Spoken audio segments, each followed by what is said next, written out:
Hello everyone, ఇలాంటి videos మీకు ముందుగా కావాలి అనుకుంటే మా ఛానల్ని సబ్స్క్రైబ్ చేసుకొని పక్కనే ఉన్న బెల్ ఐకాన్ని క్లిక్ చేయండి. అప్కమింగ్ రివ్యూలోకి వెళ్ళిపోదాం. చామంతి చంద్రిక చెప్పినట్టు నాగమ్మ పుట్ట నిజంగా వెలిసిందా, లేకపోతే కావాలనే చామంతి వాళ్ళు క్రియేట్ చేశారా అనే క్వశ్చన్కి క్లారిటీ రావాలి అని రమాదేవి హర్షవర్ధన్ ఇద్దరు వాళ్ళ రాజగురువు గారిని ఇంటికి పిలిపిస్తారు.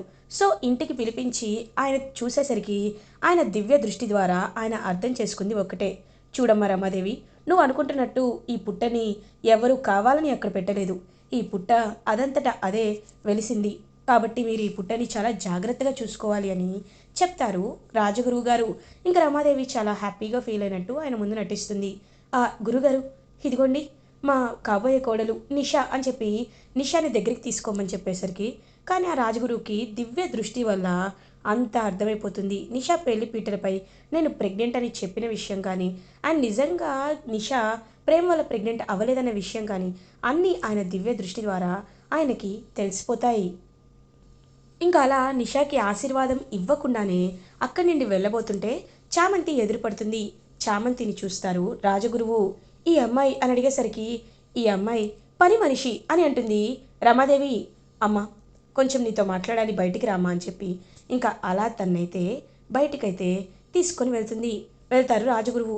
ఇంక వెంటనే మీరు ఏం చెప్పాలనుకుంటున్నారు గురువుగారు అని అడుగుతుంది పాపం చామంతి రాజగురువుని. రాజగురువు చామంతితో, చూడమ్మా చామంతి, నాకు ఏం జరిగిందో అంతా అవగతమైంది. నీకు లోపల ఉన్న ఈ ఇంటి వారసుడికి పెళ్ళి ఎప్పుడో దేవతలు నిశ్చయించినట్టుగా జరిగిపోయింది కదూ అని అంటారు. ఒక్కసారిగా ఇంక చామంతి అలా షాక్లో ఉండిపోతుంది. అంటే అది అననేలోపు, చూడమ్మా, నువ్వు నా దగ్గర ఈ విషయాన్ని దాచిపెట్టచ్చు, కానీ ఆ దైవం మీకు అనుకునే ప్రణాళికతో మీ పెళ్ళిని జరిపించింది. కొద్ది రోజులు మీకు ఈ ఎడబాటు తప్పదు, కానీ ఏదో ఒక రోజు మీ బంధం బయటపడుతుంది. నువ్వు ఈ ఇంటి చిన్న కోడలిగా అడుగుపెట్టి ఈ ఇంటి వారసత్వాన్ని కాపాడుతూ ఈ తరాన్ని ముందుకి తీసుకువెళ్ళే అంత స్వచ్ఛమైన మనసు నీకు మాత్రమే ఉంది.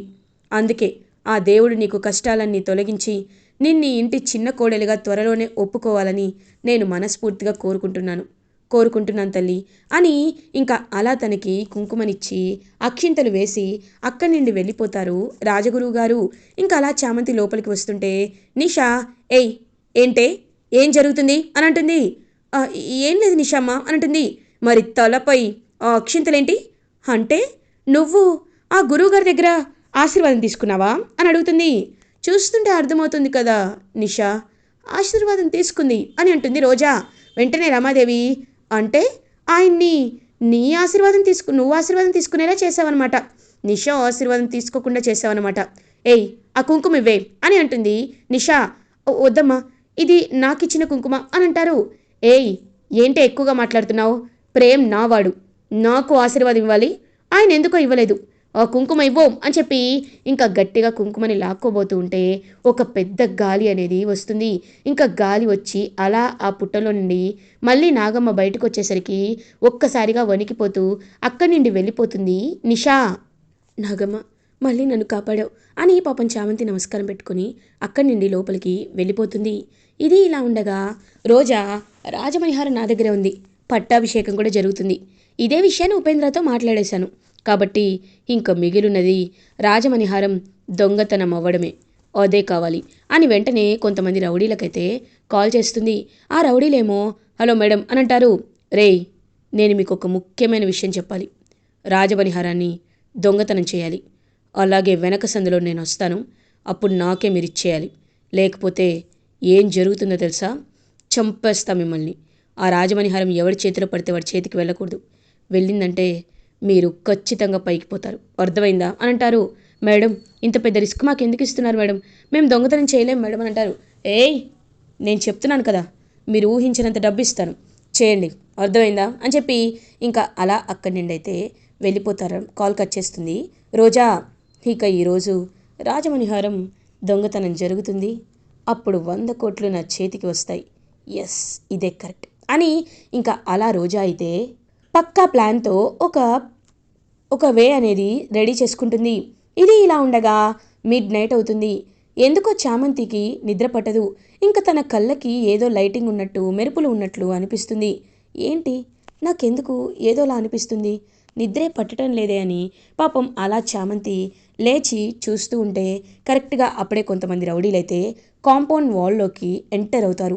ఎంటర్ అయ్యి, రేయ్ రండ్రా, ఇవాళ ఏది దొరికినా దోచుకొని వెళ్ళాల్సిందే అని ఇంకా అలా మొత్తం అన్నీ కలిపి ఇంకా దొంగతనం చేస్తూ, అంటే డౌట్ రాకుండా వేరే వేరే కూడా దొంగతనం చేయాలి కాబట్టి ఇంకా అలా వేరే వాటిని కూడా దొంగతనం చేయడానికి ఫిక్స్ అయితే అయిపోతారు.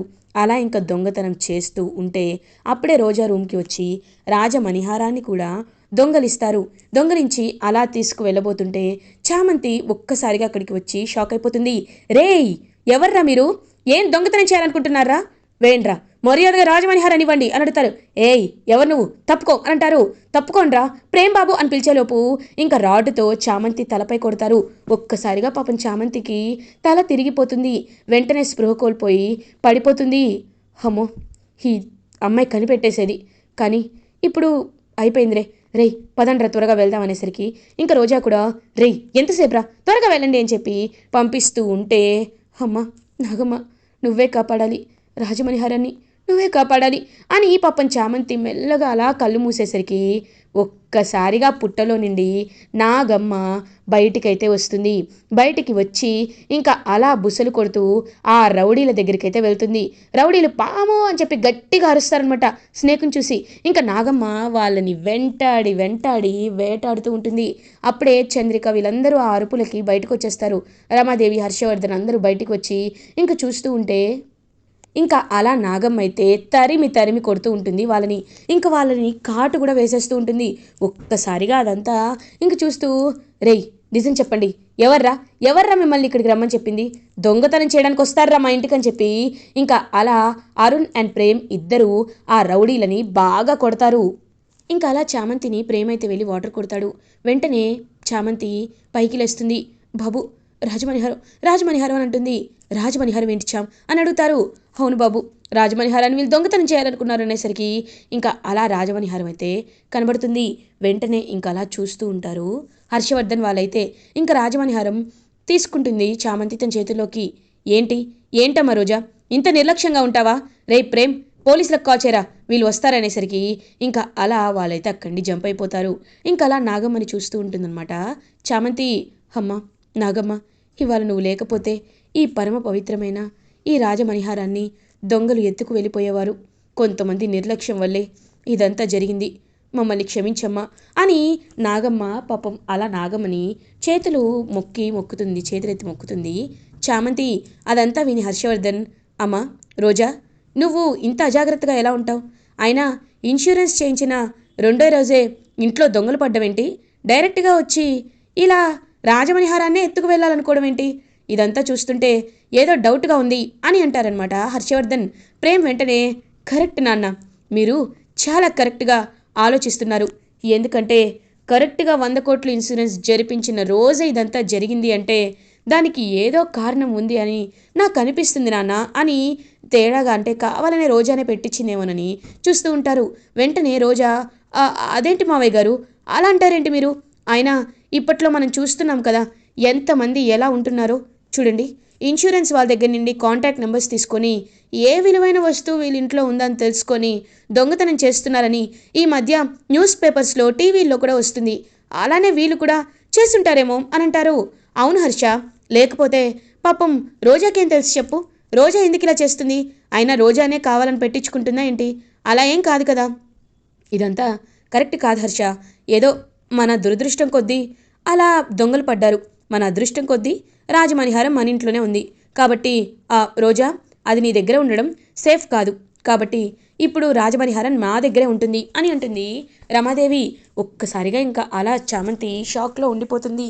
హర్షవర్ధన్, రమా వద్దు, ఎందుకంటే రాజమణిహారం నువ్వు దొంగతనం చేశావని ఒకసారి రోజా నీపై నింద వేసింది, అంత నమ్మకం లేనిటప్పుడు నీ ఆత్మాభిమానాన్ని చంపుకొని రాజమణిహారం నీ దగ్గర ఉంచడం కరెక్ట్ కాదు అమ్మా చామంతి అని అంటారు. అయ్యగారు అని అంటుంది. వెంటనే రాజమణిహారం తీసుకొని చామంతి చేతిలో పెడతారు హర్షవర్ధన్. ఒక్కసారిగా రమాదేవి, హర్ష రమా నువ్వాగు, నేను చెప్పేది చేయని, చూడమ్మా, నువ్వు రాజావారికి రాణివారికి చాలా ఆప్యాయంగా ఉంటావు. వాళ్ళ బాగునే ఎప్పుడు కోరుకుంటావు. నాకు తెలుసు నీ గురించి. నువ్వంటే ఎంత నమ్మకమో కూడా నాకు తెలుసు. కాబట్టి నేను నీకు ఒక ముఖ్యమైన పనిని అప్పచెప్తున్నాను.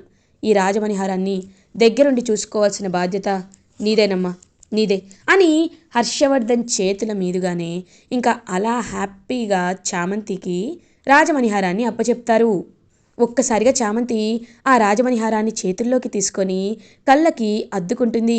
అద్దుకొని పాపం అలా చూస్తూ ఉంటుందన్నమాట. చామంతి రోజా వైపు చాలా గర్వంగా చూస్తుంది. చామంతి రోజా ఏమో ఛ, తిరిగి తిరిగి ఈ రాజమణిహారం దీని చేతికే వెళ్ళింది, ఇదంతా ఎందుకు జరిగింది అని చాలా కోపంగా ఫీల్ అవుతుంది రోజా. ఇంకా చామంతి కళ్ళకు అద్దుకొని ఆ రాజమణిహారాన్ని తీసుకొని ఇప్పుడు ఇప్పుడు మనసుకి చాలా ప్రశాంతంగా ఉంది, నిజంగా చాలా అంటే చాలా హ్యాపీగా ఉంది అని పాపం చాలా హ్యాపీగా ఫీల్ అవుతుంది చామంతి. ఇంకా రాజమణిహారాన్ని ఒక సీక్రెట్ ప్లేస్లో దాచి పెట్టుకుంటుంది. ఇది ఇలా ఉండగా కొన్ని డేస్ అయితే పాస్ అవుతాయి. ఉపేంద్ర రోజాకి కాల్ చేస్తాడు. హలో రోజా గారు, ఏంటి 100 కోట్లు రెడీయా? దొంగతనం చేసేశారా? ఇన్సూరెన్స్ డబ్బులు వచ్చేసాయా అని అడుగుతారు. ఏంటి వచ్చేది నా బొంద, ఇన్సూరెన్స్ డబ్బులు కాదు కదా, కనీసం రూపాయి కూడా రాలేదు అని అంటుంది. ఏమైంది అని అడుగుతారు. ఏమైందేంటి, ఓ చామంతి చేతికే మళ్ళీ రాజమణిహారం వెళ్ళిపోయింది. దొంగతనం చేయించడానికి రౌడీలను పెడితే ఒక నాగమ్మ వచ్చి వాళ్ళందరినీ కాటేసేసింది అని అంటారు. అబ్బో, అంటే రాజమణిహారం నీలాంటి నీచురాలి చేతికి వెళ్లకుండా దేవుడు అడ్డుపడ్డాడనమాట అని అంటారు. ఏంటి ఉపేంద్ర ఎక్కువగా మాట్లాడుతున్నావు అని అంటారు. నేను చాలా తక్కువగానే మాట్లాడుతున్నాను రాణిగారు. సరే అదంతా పక్కన పెట్టండి. నా 100 కోట్లు ఉంటేనే మీకు సాక్ష్యాలు వస్తాయని తెలుసు కదా, ఎప్పుడు ఇస్తున్నారు నా 100 కోట్లు అని అడుగుతారు.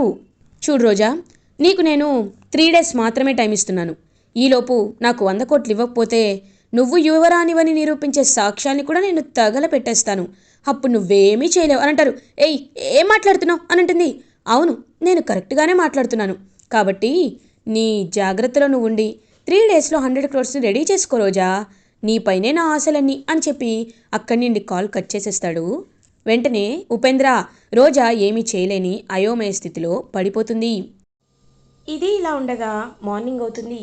రమాదేవి అటు ఇటు తిరుగుతూ ఆలోచిస్తూ, లేదు, ఎలా అయినా ఆ 51% ఆస్తిని క్లియర్గా ఈ చంద్రికకి రాశారా లేదా అనే విషయం అనేది ఖచ్చితంగా తెలియాలి, తెలిసి తీరాలి.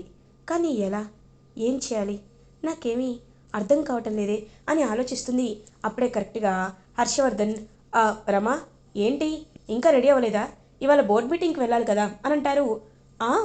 అవును హర్ష, బోర్డ్ మీటింగ్కి వెళ్ళాలి, కానీ మనం కొన్ని ట్రాన్సాక్షన్స్ చేయాలి కదా, వాటికి సంబంధించి మీరు కొన్ని ఫైల్స్పై ఎవరి దగ్గర అయితే 51% షేర్స్ ఉన్నాయో వాళ్ళతో సైన్ చేయించాలి కదా అని అంటుంది. ఇంక వెంటనే హర్షవర్ధన్ పాపం చంద్రిక వైపు చూస్తారు. చామంతి కూడా షాక్లో ఉండిపోతుంది.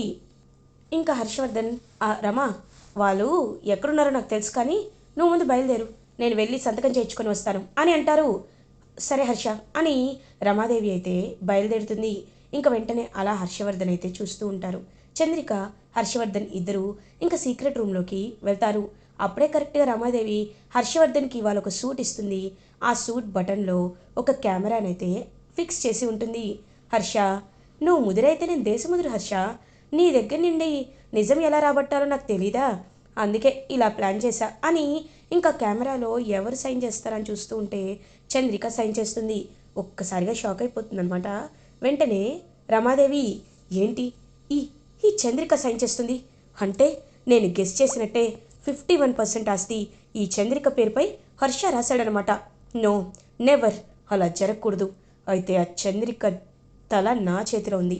ఖచ్చితంగా చంద్రికని ఎలా అయినా బెదిరించి భయపెట్టి ఆ 51% ఆస్తిని నా పేరుపైకి రాయించుకోవాలి అని గట్టిగా ఫిక్స్ అయిపోతుంది రమాదేవి.